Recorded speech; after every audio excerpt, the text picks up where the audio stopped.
M for mature. Predator Badlands just hit theaters last week, or it didn't. I don't know when you're watching this. But regardless, I figured I'd go back and check out another piece of Predator media with the Predator as the protagonist, Predator Concrete Jungle. And I really just wanted to play the game anyway. So is Predator Concrete Jungle a misguided mess or an overlooked gem? Let's find out. Predator Concrete Jungle was first revealed at E3 in 2004, and yeah, this was the only footage I could find from that. It shared its name with a comic book run from the 90s, but that's where the connections stop. It was released 20 years ago in 2005 on Xbox and PS2, less than a year after Alien vs. Predator, which made a good amount of money, but was not very well received by critics, and this game suffered the same fate. Reviews were not very good, and I read some of the complaints, and honestly, I think these people are tripping. But before we get to that, let's actually talk about the game. The game opens in New Way City in 1930, where you, the Predator, or a Yautja, just took out your target, a mob boss named Bruno Borgia. Run through the city, slaying cops and mobsters as you try to get back to your ship, taking an extra second to skin and hang this one dude from a building. This is actually your first bonus mission. Most levels have them, and completing them will give you upgrades to either your armor, health, or energy, and sometimes unlock a new costume. Before you can reach your ship, a building collapses underneath you, and screw it. If you're going down, everyone's coming with you. Sadly, you survive after letting the whole world know of your existence, then your clan picks you up and dumps you on some planet for 100 years because of your failure. They only return for you because now human technology and weapons have advanced too far from using what you left behind. You'll return to the spot of your failure, stop these advancements, and redeem yourself. This whole section of cutscenes looks great, very cinematic, but that's the only time they look this good, which is kinda sad. New Way City is now known as Neonopolis and completely run by gangs. Slowly take them out and work your way up the food chain. At one point, I started to feel like Batman with all the crime I was stopping, just a lot more violent. You'll use a variety of gadgets, weapons, and abilities, but a lot of them drain your power, so you have to recharge pretty often. There are 3 special types of vision modes, and you'll use one of them to find these recharge stations. There's also thermal vision, which is a must-have in anything Predator, and a last mode that I literally did not use a single time. There's 4 groups you have to put a stop to before finding out who's at the very top of it all. The first is the Servitors, which will end with your first boss fight. The fight was okay, it was kind of easy, just like the majority of the other boss fights will be. You did the skull spine rip thing to collect your trophy though, so that was cool to see. But yeah, this brings me to one of my only real issues with the game. Sometimes it's too easy. Don't get me wrong, it can be challenging for sure, and there were times where I was pretty pissed off during some of these chapters, like if you died or whatever, you have to start the whole chapter all over again, but almost every single time that you have an issue, it's extremely easy to just figure it out and move on. The answer was almost always just to conserve your items and energy a little bit more. There's tons of items to refill your weapon inventory and restore your health, plus weapon upgrades that can all be found in the levels. And if you keep up with your bonus missions and finding these weapon upgrades, the game only gets easier and easier. After the Servitors are the Dead Men, then the Giovanni crime family, where you recover your glaive. There's a few other weapons and gadgets you'll get throughout the game, and you already started with a pretty good amount. Some iconic ones return, but also there's quite a bit of new ones, like a ton of different mines, and my favorite, the mall. They also give you info on each of them in the hunting gear menu. The 4th group is the Matadors, and their leader, El Hongo, reaches out to Lucretia for help. Lucretia is the person in charge of all the gangs and the granddaughter of Bruno Borgia. At first, she denies him, but when he calls again, she agrees to help and sends the machine men after you. You whoop their asses, and now Lucretia really seems worried. She sends Hongo to the docks where they ship out weapons, and she refers to them as Prometheus weapons. This is in reference to the Greek story about Prometheus, and we of course have the Alien prequel titled Prometheus, so I thought this was cool. Also, the docks are run by the working girls. Ex-porn star hookers, right? Yeah. This could be turning into the greatest night of my life. At the docks, use vocal mimicry to access and destroy some generators, then blow up a cargo ship, interrupting poor Hongo. And I didn't even get to come! Get to Hongo and claim your trophy, and make fun of him a little bit by playing a recording. I didn't even get to come! Ride on top of a truck heading to the weapons depot. When you arrive, find a way to the labs below and blow them all up. But before you can escape the facility, you have to fight a group of enforcers, and these guys are probably the most challenging out of the enemies you face. They have tracking missiles and these lasers, and because of how often you're getting hit, it did make it difficult at first. Plus, you can't really sneak up on them like you can with other enemies. Afterwards, a hell of a lot more pop up, and yeah, you're cooked. They beat the shit out of you and haul you into one of their labs. Lucretia and her father Hunter talk as they wheel you away, and we get mentions of Wayland and Yutani, and they tease things to come with Mother's origin and importance to this story. All of these things are of course from the Alien films. They also reference how Charles Wayland disappeared, which happened in AVP.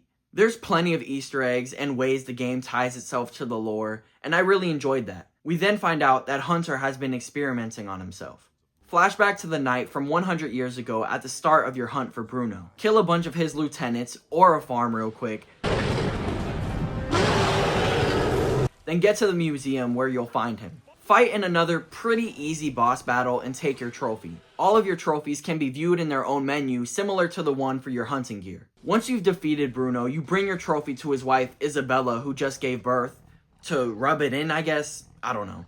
You think that makes you the boss now? Back to the present, and you're chained up in a lab. The narrator knows you and calls you Scarface. First of all, hell yeah to the name. Second, yes, there's been a narrator the whole time. I just didn't think it was worth mentioning because up until now, it's been pretty inconsequential, but we'll learn more soon. Break out of your chains and get all your stuff back. Kill Borgia forces and free prisoners like other Yautja who will help you with your battles. This is one of the few sections that can be genuinely difficult because of all the enemies. And a big part of this level has to do with you grabbing people and holding them up to scanners, and the controls for grabbing were pretty inconsistent at best. I did get frustrated during this chapter, I'm not gonna lie, but I definitely appreciated the challenge, at least after I beat it. Lucretia and Mother plan to use weather machines against you, and to prevent you from sabotaging the machines, they send some Yautja hybrids after you. I was super hyped for these fights, and then we got to the first one, super easy. Okay, maybe the others are more difficult? Nope, way too easy, and one of them runs away. It's actually really disappointing how easy almost all of these boss battles are, and before someone goes and comments, oh well, you must have just been playing on the easy mode. I wasn't. I was playing on the medium setting, and yeah, it's not hard, it's medium, but still, most of this game was just way too easy. After you've destroyed the weather machines, a character with Newt Gunray levels of subtle racism, Lady Lucretia, your Ronin bodyguard is skilled in 10,000 ways to kill. lets Lucretia know they'll handle it. You always said you'd die to protect me. Well, now's your chance. You fight them individually before they run, then they return to fight you together once you access Lucretia's penthouse, and guess what? They run away again. But you see Lucretia trying to escape and you jump on her vehicle. This takes you to the Ulysses labs where you immediately fight a bunch of these Ulysses machines. This would be difficult, but with the pulse bombs, this is another thing that's just very easy. And now would probably be a good time to mention the camera can be irritating. It's never anything serious, but there are a few points in the game where it really stood out. Eventually you gain access to a lift and enter a digital recreation of New Way City in 1930. Shut down the hologram, fight more enforcers, and the next room is a recreation of where you brought Isabella her husband's skull. The final Yautja is there waiting for you. Kill him, and this unlocks the final ritual challenge. I haven't mentioned the ritual challenges, so you might be wondering, what the hell is that? They're these obstacle course type races where you run from checkpoint to checkpoint. Completing them doesn't get you anything, but they can be a decent challenge and they're just pretty fun. Games from this time loved checkpoint races for some reason, so these were kind of nostalgic. You get to Mother's chamber and see Lucretia talking to her. Turns out Mother is actually Isabella in some sort of Bacta tank type thing hooked up to wires and shit. She's also the narrator and controls Neonopolis. Isabella and her son Hunter want you and your species on Earth so they can use your genetic materials to create armies and conquer. Make yourself known, and we continue the flashback from earlier. After you brought Isabella Bruno's skull, she shot you in the face. This caused your blood to splatter on her and her newborn son, making them strong and enabling them to live all these years. Lucretia runs away as you approach Mother, who sends hordes of xenomorphs after you. Yes, like the creatures from the Alien series. Yeah. I'm kind of mixed on this though. On one hand, it's cool as fuck fighting xenomorphs in this game, but on the other hand, it takes zero effort to kill them, and with how many there are, they're more annoying than anything, and it stops feeling special pretty quick. While dealing with them, destroy cooling fans and the power core, which leaves Mother exposed. When you get to Mother, she suddenly starts acting all horny for you, but I don't think you're interested. Lucretia finds Hunter, who was in the middle of transforming into a Yautja. Look at you! Hunter slaps her, and I guess she dies. You drop down, and now it's finally time to fight him. You start to fight, but you see the Ronin looking at Lucretia's body and ask for their help using audio you somehow obtained. They go to help you, but Hunter runs away almost immediately. Chase him across rooftops, and the Ronin will help you for a bit before dying.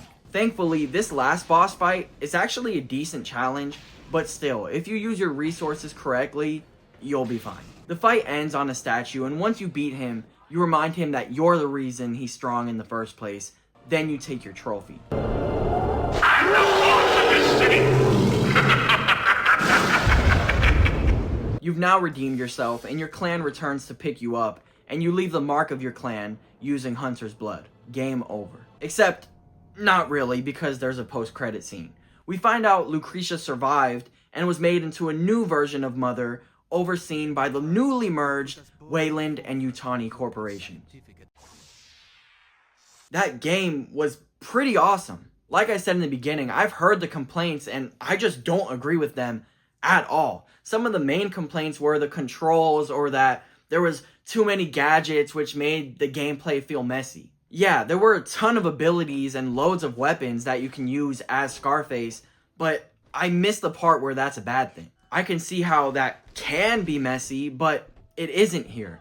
The weapons and devices are all mapped out to their specific buttons, and switching between them was incredibly easy. In a lot of ways, I think this was ahead of its time. I've also seen complaints about the controls, and I just don't understand. The camera was fidgety sometimes, and like I said, I had a couple problems with the grabbing feature, but those are the only things, and they weren't very big issues.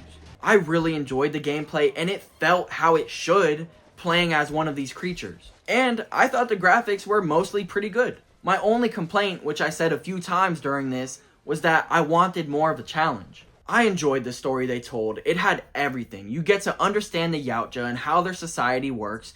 You play in 2 different time periods, seeing how your mistakes change the world.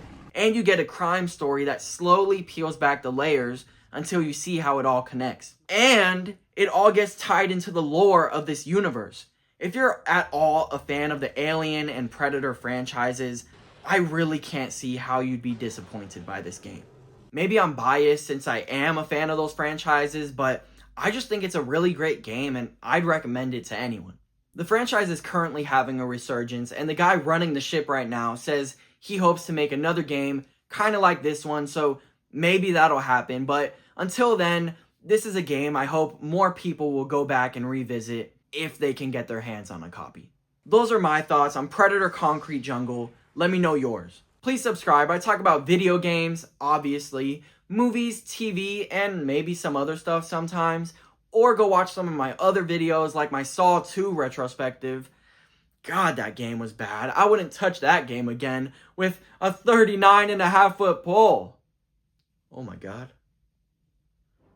Yeah. Okay, I'll see you in the next one. Goodbye.